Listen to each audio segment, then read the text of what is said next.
Qui connaît les deux premières lois que Hitler a promulguées?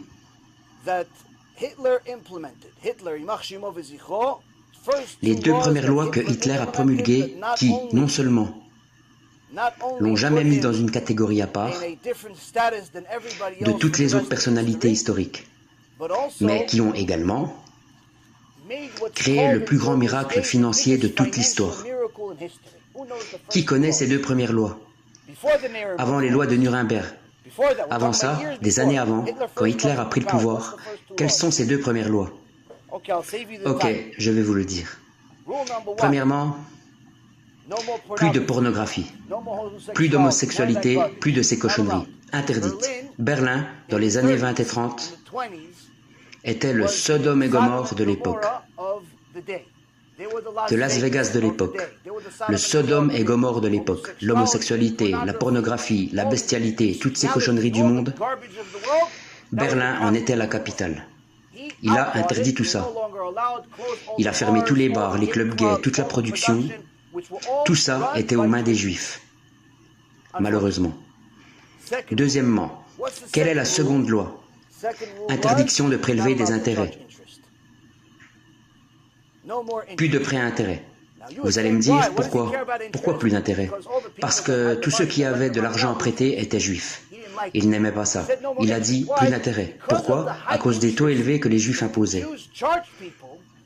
Tellement élevés que ça a mené l'économie allemande à la ruine. Ils l'ont détruite, comme ils avaient détruit la Russie quelques années auparavant avec le communisme. Les Juifs ont détruit la Russie, pas les goïms, les Juifs. Le communisme, c'était les Juifs. Ne vous laissez pas berner. Étudiez l'histoire. Karl Marx et tous les autres damnés, ils étaient tous juifs. Mauvais, mais juifs néanmoins. Ils ont détruit la Russie et il a écrit dans le chapitre 2 de Mein Kampf, ils ont détruit la Russie, ils veulent maintenant détruire l'Allemagne. C'est pourquoi il faut que je les détruise. Ça ne veut pas dire qu'ils avaient raison, c'est juste l'histoire vraie. Donc, il a vu que les Juifs contrôlaient le système financier et qu'ils prêtaient à des taux tellement élevés qu'ils détruisaient l'économie allemande à tel point que quand vous alliez acheter du pain à la boulangerie,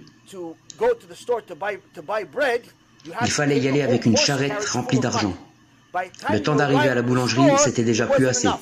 Pourquoi? Parce que l'inflation était tellement élevée, le pain valait beaucoup plus et l'argent avait été dévalué. Il s'est dit, quelle est la cause? Parce que personne n'a les moyens de faire plus de quoi que ce soit. Parce que les taux sont tellement élevés, alors il a décidé de supprimer l'intérêt. Interdit de prêter avec intérêt. C'était au moment de la Grande Dépression partout dans le monde. Le monde entier s'effondrait. Les États-Unis, le Royaume-Uni vivaient un effondrement financier. Tous les pays s'effondraient. L'Allemagne encore plus que les autres. Mais après avoir promulgué cette loi interdisant l'intérêt, en seulement 6 ans, l'Allemagne est devenue la première, la plus prospère économie au monde. On a appelé ça un miracle financier. Pourquoi? Ils avaient été les seuls à avoir le courage de supprimer l'intérêt. Ceci est une des raisons principales pour laquelle ils détestaient les Juifs. Parce qu'ils avaient détruit l'économie à cause de leur cupidité. Ça ne l'excuse pas du tout, ne mélangez pas tout. Mais ceci est en train de recommencer. Le business des prêts en espèces aujourd'hui est en train de détruire l'économie américaine. Pourquoi? Parce que tous ceux qui sont en défaut de paiement, tous ceux qui se sont fait voler, vous savez qui ils sont? Les petites entreprises. Les petites entreprises sont le fondement de l'économie, pas les grandes. Coca-Cola, Apple, Google, Amazon, tous ces grands groupes font marcher les affaires, mais c'est pas ça l'économie. Le fondement de l'économie, ce qui fait prospérer, c'est quand les petites entreprises se créent et prospèrent. Parce que c'est elles qui emploient le plus de personnes.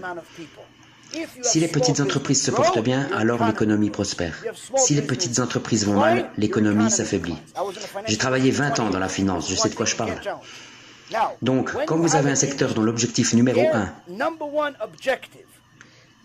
directement ou indirectement, est de détruire les petites entreprises, vous savez quoi? Ça recommence.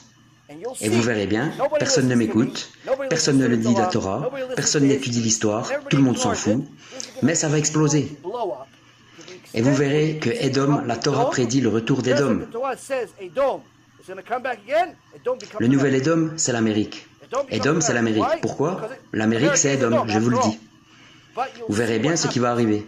Et vous verrez, tout d'un coup, que les 6 millions de Juifs vivant en Amérique, dans le confort, pour certains dans le gouvernement, dans la politique, d'autres à la tête de grandes entreprises et ainsi de suite. Vous savez quoi? La même chose s'est passée en Allemagne. Nous étions dans la politique, dans les affaires, nous réussissions, nous étions puissants. En Allemagne, c'était pareil. En Grèce, pareil. À Rome, pareil. En Égypte, pareil. Vous savez quoi?